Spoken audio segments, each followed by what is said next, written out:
Question number 4 का first part,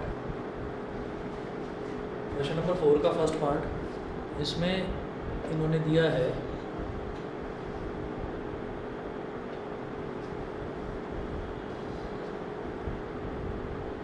एक minute,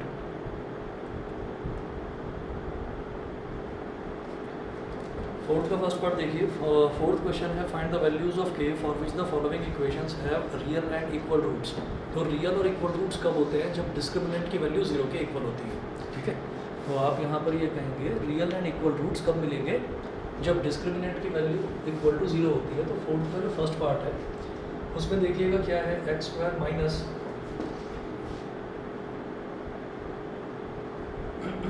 x square minus 2 bracket में लिखिएगा k प्लस 1 2 इंटू के plus 1 into x x square minus 2 into के plus 1 into x plus के square plus के square is equal to 0। ये है। अब इसमें आप ये देखिएगा, कंपेयर इट विद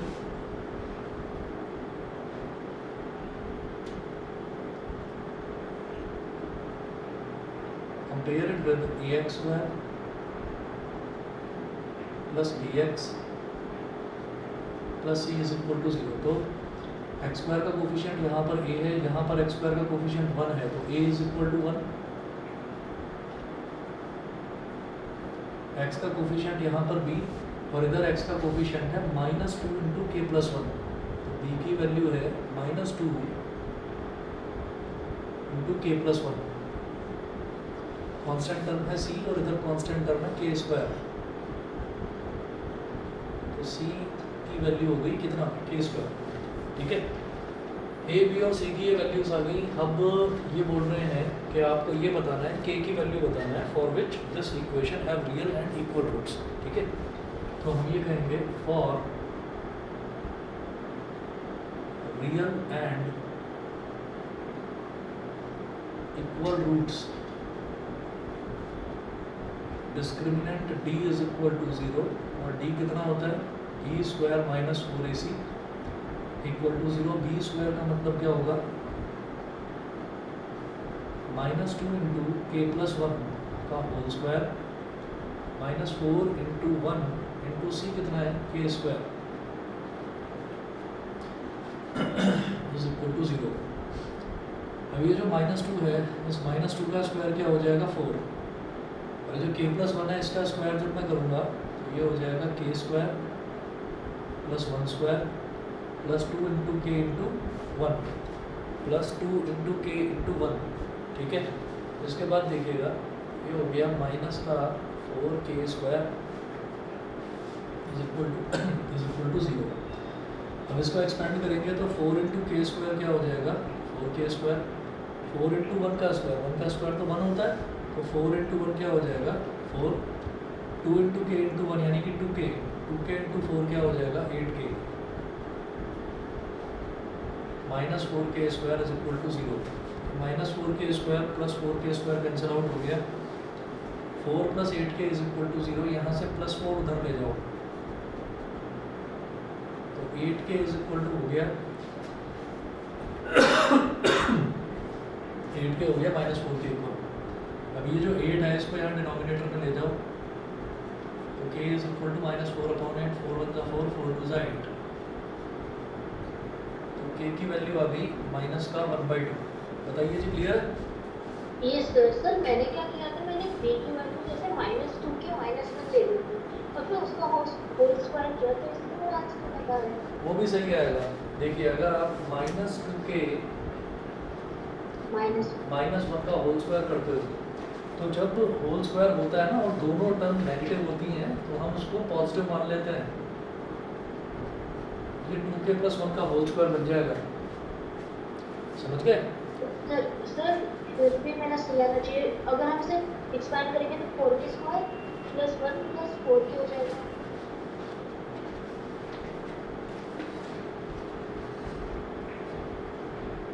हाँ तो ठीक, अच्छा अच्छा, नहीं तो ये गलत कर दिया ना आपने, जैसे ये -2 इंटू के प्लस 1 है तो -2 के -2 होना चाहिए था ना, ओके सर। ठीक है ना। आपने के में तो मल्टीप्लाई कर दिया, इसमें मल्टीप्लाई नहीं करा, इस वजह से गलती होगी, समझ गए।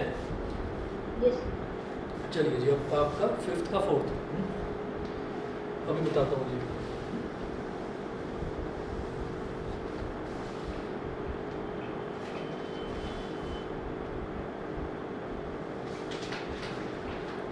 नेक्स्ट देखेंगे क्वेश्चन नंबर 5 का fourth part.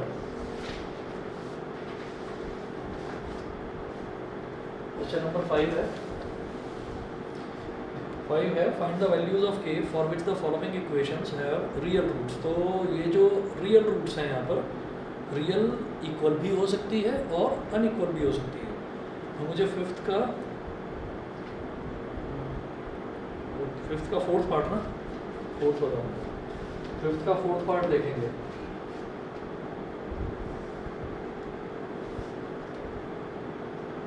kx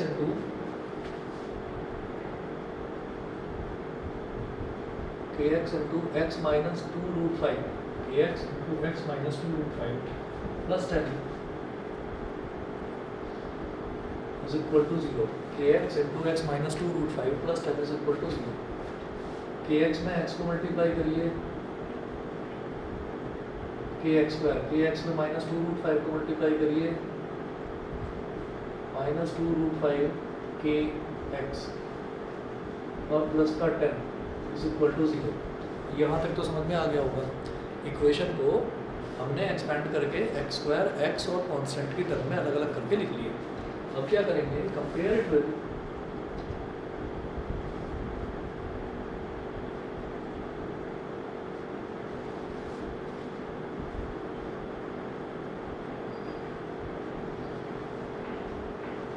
ax square plus bx plus c is equal to 0। X square का कोफिशिएंट a, इधर एक्स स्क्वायर का कोफिशिएंट k।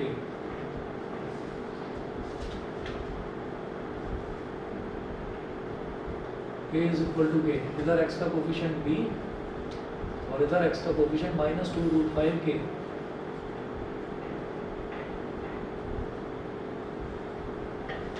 इधर कांस्टेंट टर्म c और इधर constant term 10, c is equal to 10।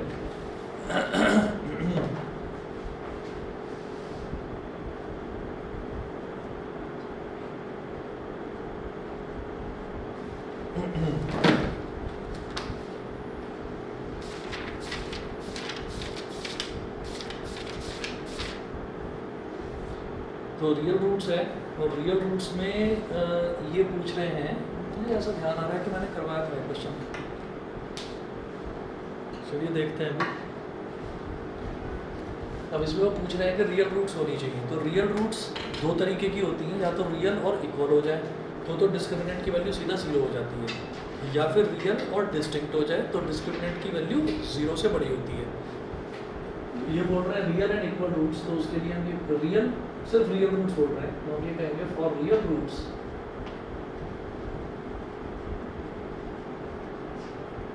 और real roots discriminant d is greater than equal to 0, या तो 0 से बड़ा हो या 0 के इक्वल हो। अभी डिस्क्रिमिनेंट कितना होता है, b square minus 4ac is greater than equal to b square minus 4ac is greater than equal to 0। b square minus 4ac is greater than equal to 0, ये होता है डिस्क्रिमिनेंट। अब इसमें आप देखिएगा b स्क्वायर क्या हो जाएगा, माइनस 2 रूट 5k का square minus 4 into K into 10 is greater than equal to 0। देखिए माइनस 2 का स्क्वायर क्या हो जाएगा 4, रूट 5 का स्क्वायर क्या हो जाएगा 5, और k का स्क्वायर हो जाएगा k स्क्वायर। माइनस 2 का स्क्वायर 4, रूट 5 का स्क्वायर 5 और k का square k square, minus 4 10 40 into k 40k is greater than equal to 0। 4 5 20k square minus 40k is greater than equal to 0। अब आप क्या करिए, इसमें से 20k स्क्वायर और 40k में से 20k कॉमन आता हुआ नजर आता है मुझे, मैंने यहाँ से 20k ले लिया कॉमन। 20k कॉमन ले लिया तो क्या होगा कि इधर बचेगा k और इधर बचेगा 2। Is greater than equal to 0। तो यहाँ पर हम ये कहेंगे कि एक टर्म जो है ये 20 तो कांस्टेंट है, ये 20 तो यहाँ डिनोमिनेटर में चली जाएगी 0 के नीचे, लेकिन के जो है के अननोन वेरिएबल है, तो अननोन को कभी उस तरफ लेकर नहीं जाते, काटते नहीं है अननोन को। तो हमने कहा के इंटू के माइनस इसमें 20 के मल्टीप्लाई तो ऑलरेडी हो ही जाता, मैंने कॉमन निकाला ना। देखिए 20 के स्क्वायर था यहाँ पर और यहाँ 40 के था, तो मैंने देखा 20 कॉमन निकाला जा सकता है, इधर के स्क्वायर और इधर के था, तो के भी कॉमन निकाल लिया, इसलिए करा था सिंप्लीफाई करने के लिए। सही है। अभी देखिए ये जो 20 है 20 को इधर ले जा सकते हैं, तो 0/20 क्या हो जाएगा, 0 हो जाएगा।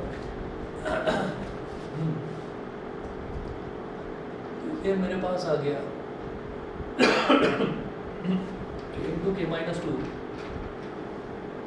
Is greater than equal to 0, K into K minus 2 is greater than equal to 0 आ गया। अब हम ये कहेंगे कि दो टर्म्स हैं और दो टर्म्स का प्रोडक्ट कभी भी 0 या 0 से बड़ा कब आएगा, यानी कि पॉजिटिव कब आएगा, जब या तो k और k माइनस 2 दोनों पॉजिटिव हो, positive multiplied by positive result क्या आता है पॉजिटिव, या फिर दोनों नेगेटिव हो, नेगेटिव मल्टीप्लाइड बाई नेगेटिव तो रिजल्ट क्या आता है, तब भी पॉजिटिव आता है। तो हम ये कहेंगे इसका रिजल्ट क्या होगा कि k is greater than equal to 0 और k minus 2 is greater than equal to 0, sorry and लिखेंगे, मतलब k भी पॉजिटिव होना चाहिए, एंड मतलब ये k माइनस 2 ये भी पॉजिटिव होना चाहिए, दोनों का पॉजिटिव होना जरूरी है, तभी दोनों मल्टीप्लाई होकर रिजल्ट हमको पॉजिटिव देंगे। पहली चीज तो ये, फिर है और k is less than equal to 0 and k minus 2 is less than equal to 0।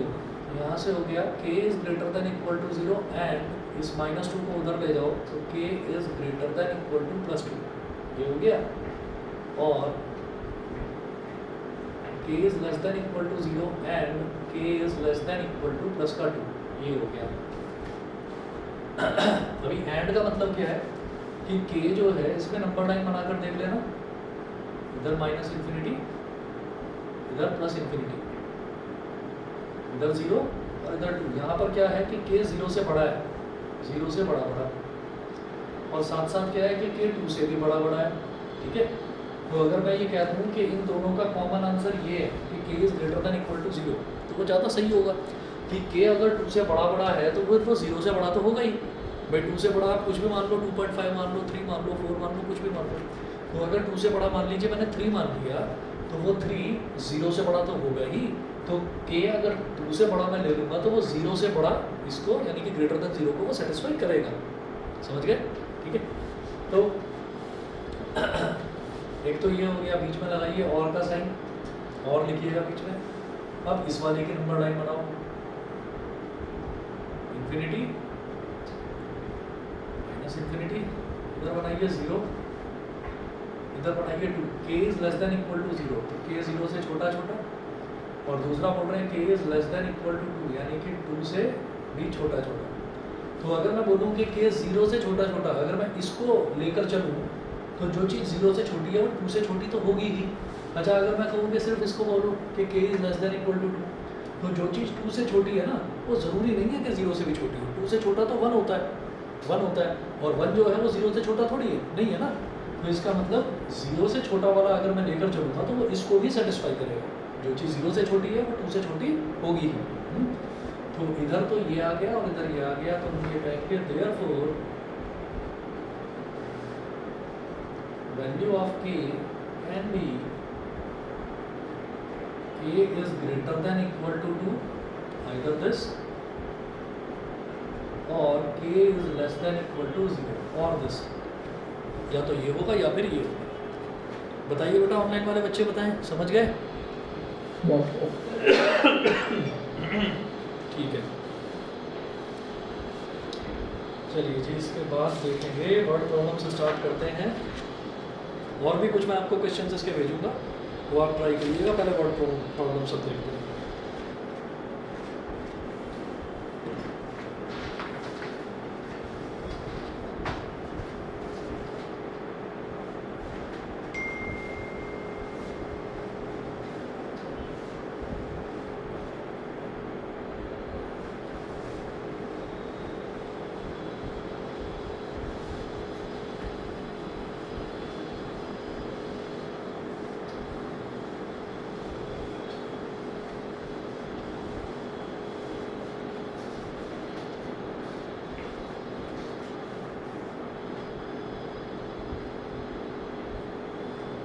देखिएगा word problems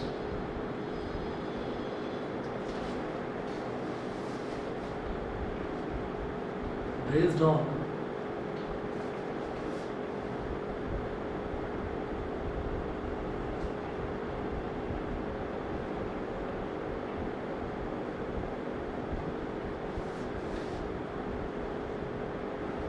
word problems based on quadratic equations. Quadratic equations पर based word problems हमको देखनी है. Example number 1 नोट करें. The sum of the squares of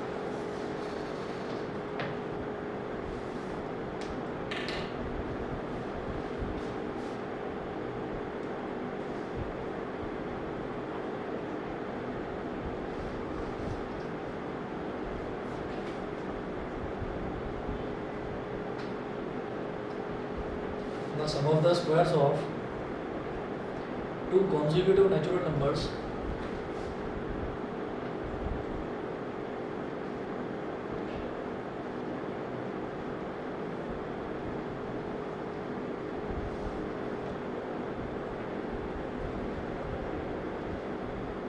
the sum of the squares of two consecutive natural numbers is 313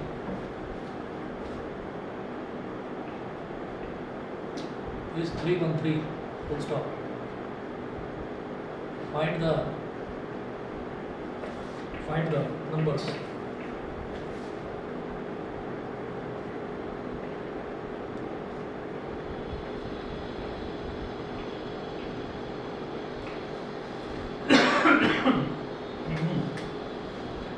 Find the numbers. The sum of the squares of two consecutive natural numbers is 313. दो consecutive natural number हैं, उनके squares का सम 313 दे रखा है. तो consecutive natural numbers को क्या लेंगे? Late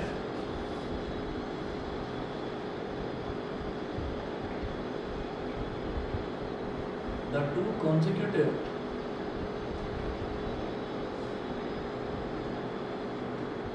natural numbers be x and let the two consecutive natural numbers be x and x plus 1. जो दो consecutive natural numbers हैं उनको आप x और x plus 1 मान लीजिए. उन दोनों के स्क्वायर्स का सम 313 के बराबर है. एक चीज याद रखना, sum of the squares. Sum of the squares का मतलब क्या है कि स्क्वायर्स का सम. समझ गए? अगर उल्टा होता square of the sum, square of the sum, तो वो क्या होता है कि पहले सम करेंगे फिर उसका स्क्वायर निकालेंगे. समझ गए? पहले x और x plus 1 को ऐड करेंगे फिर उसका स्क्वायर निकालेंगे. अगर स्क्वायर ऑफ सम होता तो ये भी क्लियर है चीज. इन्होंने क्या बोला? सम ऑफ द स्क्वायर्स, यानी कि स्क्वायर्स करेंगे, स्क्वायर्स का सम. तो स्क्वायर्स का सम मतलब x का स्क्वायर प्लस x plus 1 का स्क्वायर इज इक्वल टू 313. समझ गए? जरा एक्सपेंड करो. ये तो हो गया एक्स स्क्वायर और ये हो गया x square plus 1 square plus 2 into x into 1 is equal to 313. ठीक है? X square plus x square हो गया 2x square plus 2 into x into 1 कितना हो गया? 2x. 1 का स्क्वायर हो गया 1 और 313 को इधर ले आएंगे. माइनस का 313 इज इक्वल टू 0.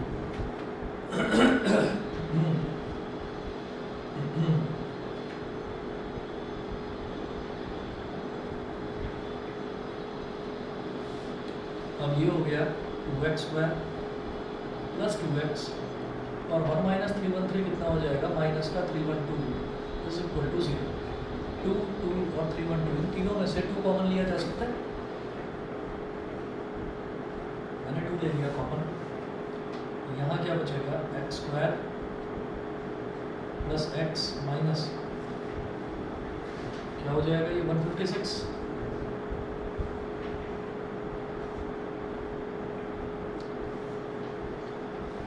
अब ये जो 2 है ये कांस्टेंट टर्म है, उधर 0 के नीचे जाकर ये 0 हो जाएगा. X square plus 1x minus 156 is equal to 0। अब मुझे क्या करना है, 156 के मुझे प्राइम फैक्टराइजेशन करना है और फिर मिड टर्म स्प्लिटिंग।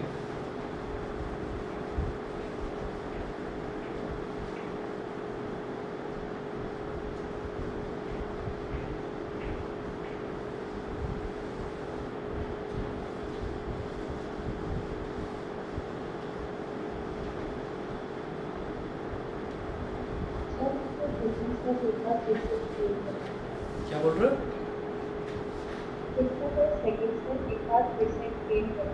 हाँ जी अभी बता रहा हूँ, एक मिनट। उन्होंने बोला the squares of to consecutive natural numbers, तो एक नंबर को मैंने x मान लिया, कॉन्जिक्यूटिव मतलब एक के बाद एक आने वाले नेचुरल नंबर्स। तो अगर एक नंबर x है तो दूसरा नंबर हो जाएगा x प्लस 1, दोनों के स्क्वायर्स का सम इज इक्वल टू 313। तो पहले x का स्क्वायर कर दिया, फिर क्या करा, x प्लस 1 का स्क्वायर कर दिया इज इक्वल टू 313। x का स्क्वायर तो x स्क्वायर हो ही गया, x प्लस 1 का होल स्क्वायर क्या होगा, a square plus b square plus 2ab, x का स्क्वायर प्लस 1 का square plus 2 into x into 1 is equal to 313। अब x square plus x square तो हो गया 2x स्क्वायर, और ये जो 2 इंटू एक्स इंटू 1 था ये हो गया 2x, इसको लिख दिया जस्ट इसके बाद। फिर कांस्टेंट टर्म इधर बचा था 1 का स्क्वायर यानी कि 1 तो प्लस 1, और इधर प्लस का 313 था तो ये इधर आकर माइनस का 313 हो जाएगा, और राइट हैंड साइड पर क्या बचा, 0 इज इक्वल टू 0। बताइए क्लियर है ये वाला? फिर 2x स्क्वायर प्लस 2x और माइनस का 312 इज इक्वल टू 0। फिर तीनों में से 2 ले लिया, अब आगे का शायद समझ ही गए होंगे। ठीक है, चलिए जी अब 156 का प्राइम फैक्टराइजेशन करते हैं। तो 156 सर इसके 13 और करवा रहे हैं। हाँ क्या, plus 12x minus 13x। Plus 12x minus 13x। हाँ जी बेटा बोलिए, क्या बोल रहे हो आयुष्मान? सर 13 नॉट चलिए ठीक है, प्लस अच्छा। 13 और माइनस।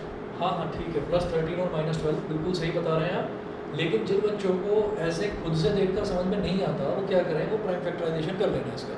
ठीक है, रफ में आप प्राइम फैक्टराइजेशन करना। प्राइम फैक्टराइजेशन का मतलब है जो भी नंबर दे रखा है उस नंबर को आपको प्राइम नंबर से डिवाइड करते जाना है। तो सबसे छोटा प्राइम नंबर होता है 2, तो 2 से डिवाइड करिए, 2 7 सा 14, 15 माइनस 14 कितना हो गया, 1, 1 और 6 16, तो 2 8 सा 16, 78 को कैसे करेंगे, 2 39 सा। अब 39 जो है वो 2 से तो डिवाइड होगा नहीं, 3 से हो जाएगा, तो 3 13 सा।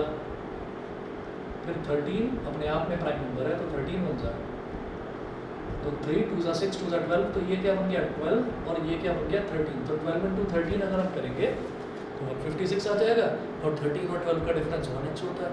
तो हमको प्लस का 1x चाहिए तो हम प्लस 13x माइनस 12x करेंगे। माइनस का 1x चाहिए होता तो माइनस 13x प्लस 12x करते ताकि माइनस 1x आ जाता बीच में। ठीक है,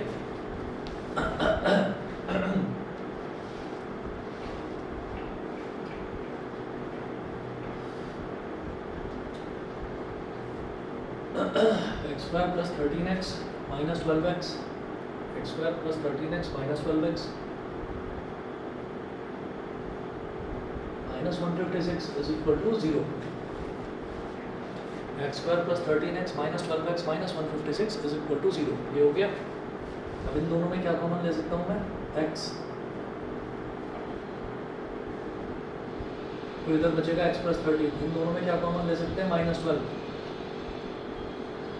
तो इधर भी x plus 13 is equal to 0। ये भी x प्लस 13, ये भी x प्लस 13, निकालो कॉमन। x प्लस 13 ले लिया कॉमन, इधर क्या बचा x, इधर क्या बचा माइनस 12।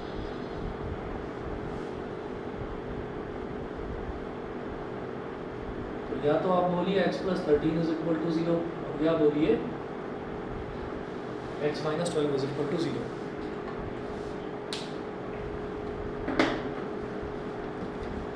अब x plus 13 is equal to 0 का मतलब क्या होगा, x is equal to minus 13।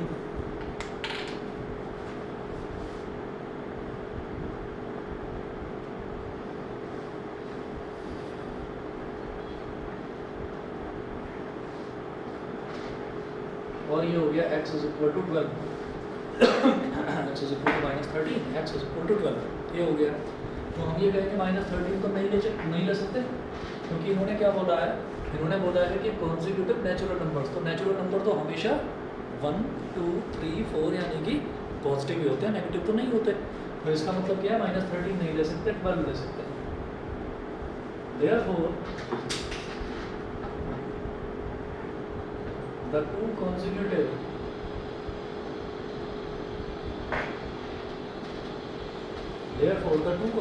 natural numbers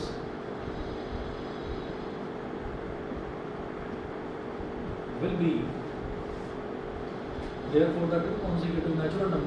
be x is equal to 12 and x plus 1 is equal to 12 plus 1 यानी कि 13। तो दो कॉन्जिक्यूटिव नेचुरल नंबर क्या होगा, 12 और 13। ठीक है, अगला क्वेश्चन नोट करें। The sum of two numbers is 15।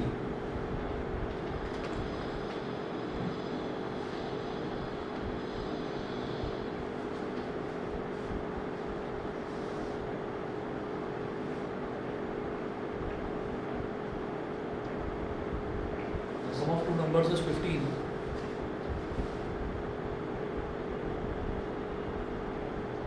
Is 15। Full stop. If the sum of their reciprocals is 3/10,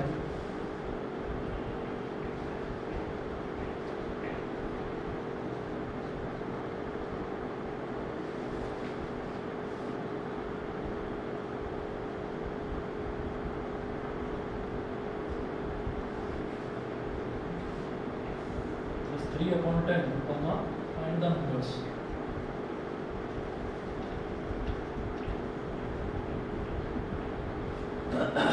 If the sum of their reciprocals is 3/10, find the numbers.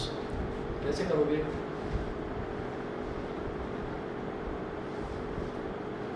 ये question जो है ना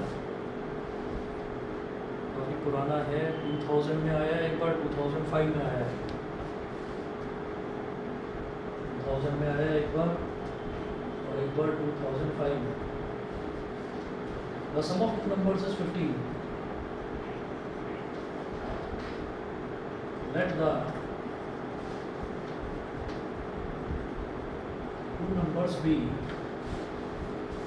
two numbers be x and y। अब दिमाग में ये आता है कि x और y है, x और y का मतलब तो दो वेरिएबल हो गए, ये तो पेयर ऑफ लीनियर इक्वेशन बन जाएगा। हम ये कहेंगे क्वेश्चन देखकर हमें नहीं पता चल रहा कि वो क्वाड्रेटिक है या वो आपका पेयर ऑफ लीनियर इक्वेशन का है, कोई बात नहीं। हमसे तो इन्होंने बोला है दो नंबर हैं, तो दो नंबर्स का सम 15 है, तो कोई बात नहीं। सबसे पहले हमने दो नंबर को x और y मान लिया। उसके बाद जो दो कंडीशंस हमको दे रखी है उनको लगा कर देखेंगे, अगर लीनियर इक्वेशन बननी होगी तो लीनियर इक्वेशन बन जाएगी, उस तरह से कर देंगे सॉल्व। और अगर क्वाड्रेटिक इक्वेशन बननी होगी तो क्वाड्रेटिक इक्वेशन बन जाएगी। तो लेट द टू नंबर्स भी x एंड y। ये पेन तुम्हारे लिए तो नीचे पेन पड़ा हुआ है, अच्छा लेट द टू नंबर्स भी x एंड y। तो क्या हो गया, x plus y is equal to 15। दोनों नंबर्स का सम 15 दे रखा है,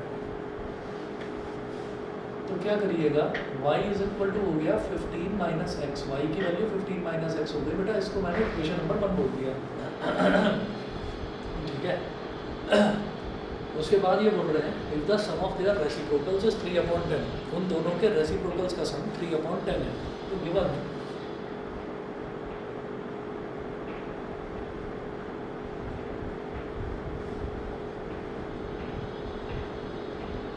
1/x plus 1/y is equal to 3/10। It implies that 1/x plus 1/y की जगह रख दीजिए 15 minus x is equal to 3/10। कर लेंगे अब जरा करके दिखाइए। मुझे 2 मिनट दो, आ रहा हूँ।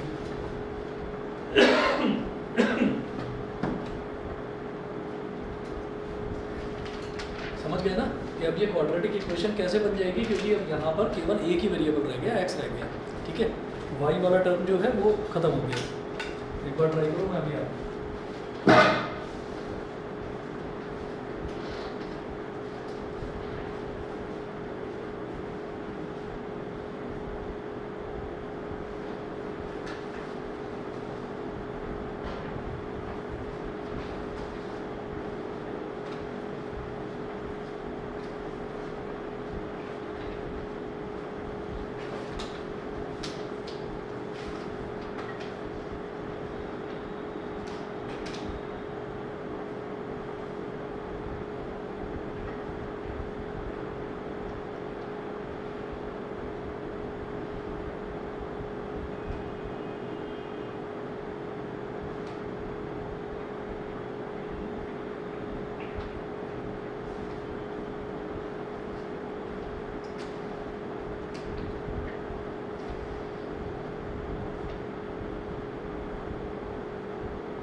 सर 10 और 21 बिल्कुल सही।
कुछ ऐसे ही बना, इक्वेशन ऐसी बनी है, देख लो एक बार।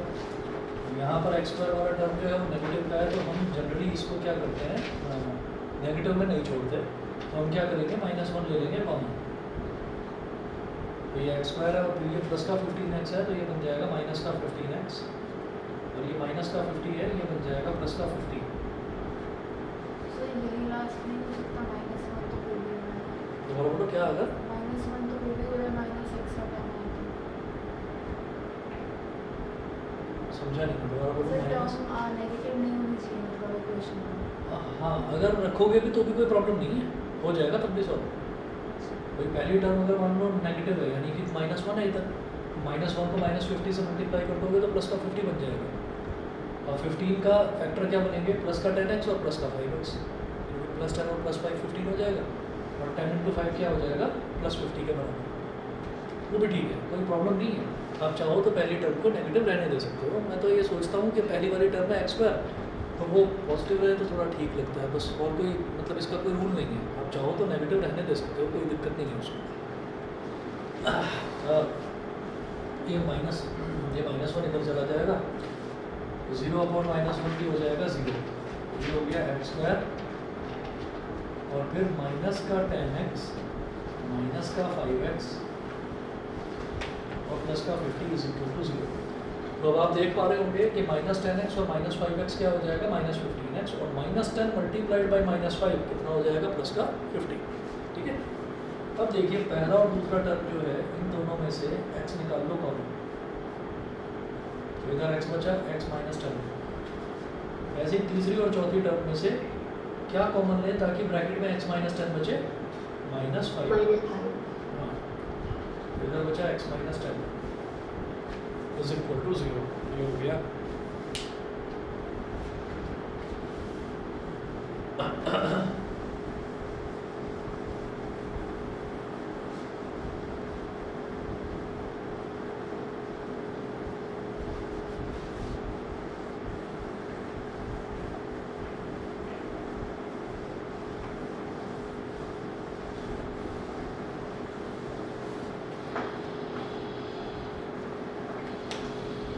-10 इधर भी है, x -10 इधर भी है, x -10 ले लो कॉमन।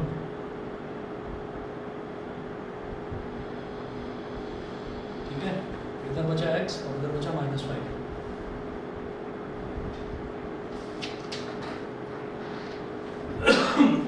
= 0, तो x -10 = 0 और x -5 = 0। -10 को उधर ले जाओ तो क्या बन जाएगा, प्लस का 10, x = +10 और x = +5। ठीक है, तो वो जो दो नंबर्स हैं वो क्या हो गए, +10 और +5, 10 और 5 हो गए। चलिए जी, इसके बाद अगला देखते हैं।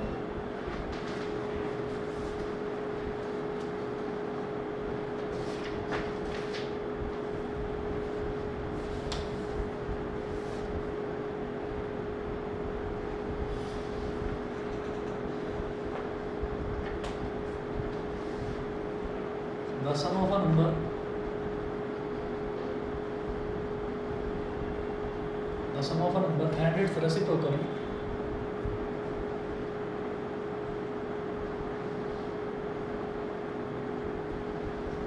sum of a number and its reciprocal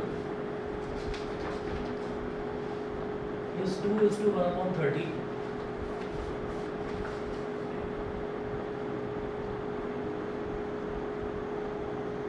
Two is to 1/30 full stop. Find the number.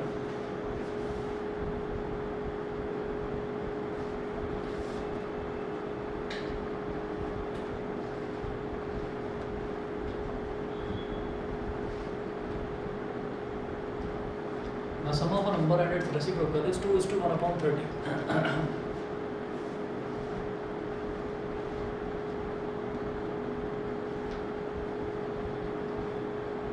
Late the number be x, मैंने नंबर को एक्स मान लिया। वो बोल रहे हैं कि एक नंबर का और उसके रेसिप्रोकल का, एक नंबर का और उसके रेसिप्रोकल का, उन दोनों का सम 2:1/30 है ना, ये दे रखा है। तो let the number be x, तो x plus 1/x is equal to क्या है, 2:1/30। एलसीएम लेंगे तो x इंटू एक्स कितना हो जाएगा, x² प्लस 1/x, और ये हो जाएगा 32 × 60, 60 प्लस 1 61। ये जो मिक्स्ड फ्रैक्शन होता है इसको नॉर्मल फ्रैक्शन में कन्वर्ट करना आता है ना, दिस इनटू दिस, फिर जो भी रिजल्ट आए प्लस दिस। ये अच्छा, एक चीज़ और ध्यान रखना, ये 2:1/30 का मतलब होता क्या है, इसका मतलब होता है 2:1/30 का मतलब होता है 2 + 1/30, जानते हैं ना, ये होता है 2 + 1/30। तो एलसीएम लेकर देखोगे तो 32 × 60, 60 + 1 61/30 आएगा। इसको इधर मल्टीप्लाई कर दो, तो 30 × x² + 1, 30 × x² + 1 is equal to 61 × x कितना हो गया, 61x, 30x² + 30x² + 30 is equal to 61x। इसको इधर ले आओ, 30x² - 61x + 30 is equal to 0। ठीक है, हाँ जी। अब क्या करें, 30 × 30 करेंगे तो क्या हो जाएगा, 900।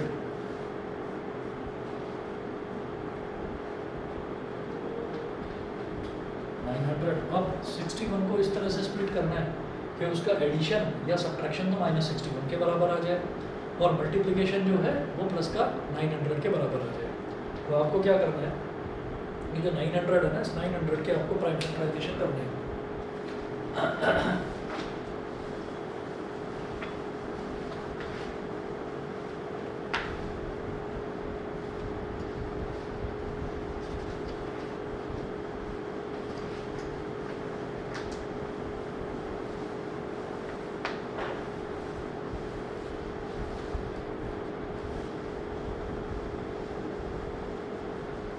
सर इस वाले पार्ट को हम क्वाड्रेटिक फॉर्मूला से सॉल्व कर सकते हैं कि हाँ जी, कर सकते हो, कर सकते हो। क्वाड्रेटिक फार्मूला से भी करा जा सकता है, कोई दिक्कत नहीं है। जैसे 900 है, 900 का अगर मैं प्राइम फैक्टराइजेशन देखूँ तो क्या होगा, 2 450 सा, ये भी 2 से डिवाइड हो जाएगा तो 225 सा, और फिर ये 2 से डिवाइड नहीं होगा 225, तो ये होगा 3 से डिवाइड, तो 3 से डिवाइड करके देखेंगे, 3 7 सा 21, 22 - 21 1, 1 5 15, 3 5 15, फिर 3 से हो जाएगा तो 3 25 सा 75, अब 5 से होगा तो 5 5 सा 25, फिर 5 से होगा तो 5 1 सा 5। करके देखिए कैसे भी करके 61 आ जाए। 5 5 सा 25, 25 3 सा 75, 3 2 ज़ा 6 2 ज़ा 12 75 और 12 61 बन जाएगा कि सब्ट्रैक्शन का होगा? नहीं ना, नहीं। तो इसको फिर 5 5 ज़ा छोड़कर देखो, 5 5 ज़ा 25, 3 3 ज़ा 9 4 ज़ा 36। अब बन गई बात। 3 3 ज़ा 9 9 2 ज़ा 18 18 2 ज़ा 36 36 और 25 ऐड करके देखिए, 36 और 5 कितना हो गया? 41 और 20 61। ठीक है, तो 36 और 25 जब करेंगे तो माइनस का 61 आ जाएगा। तो मुझे 61 चाहिए माइनस का, और जो 900 है वो चाहिए प्लस का। कैसे बनेगा? 30x² minus 36x minus 25x minus 36x minus 25x plus 30 is equal to 0। ठीक है, अब पहली और दूसरी टर्म में जरा देखिएगा क्या कॉमन आ रहा है। पहली और दूसरी टर्म में देखिए क्या कॉमन आ रहा है। 30 और 36 दोनों किसके टेबल में आते हैं? 6 के टेबल में। तो हमने 6 कॉमन ले लिया, इधर x² है और इधर x है, तो मैंने x और ले लिया कॉमन। ठीक है, 6x आ गया कॉमन, तो यहाँ क्या बचेगा? 5x, और यहाँ क्या बचेगा? 6।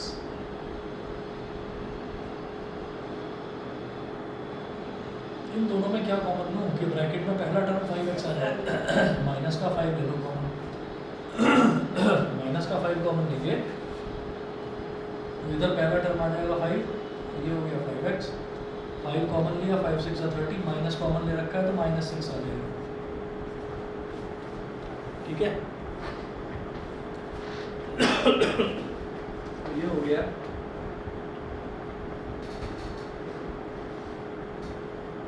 5x minus 6 into 6x minus 5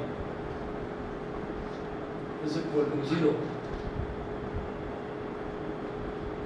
तो 5x minus 6 is equal to 0 और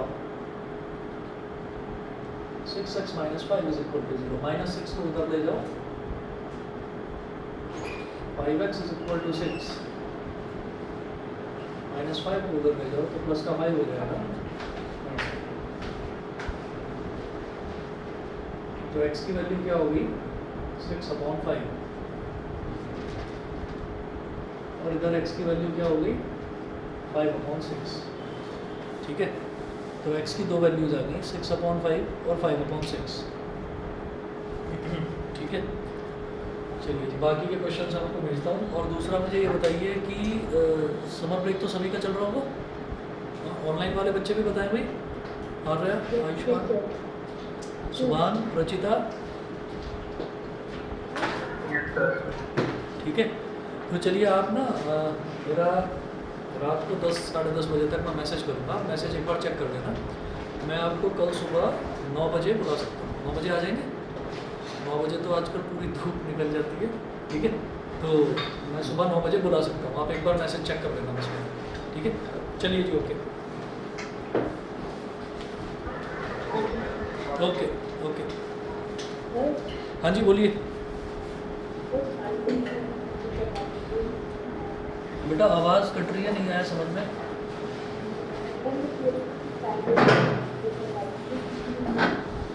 मैं एक काम करता हूँ, मैं फ़ोन करता हूँ, आवाज़ ना बहुत धीमी आ रही है तुम्हारी, मैं फ़ोन करता हूँ।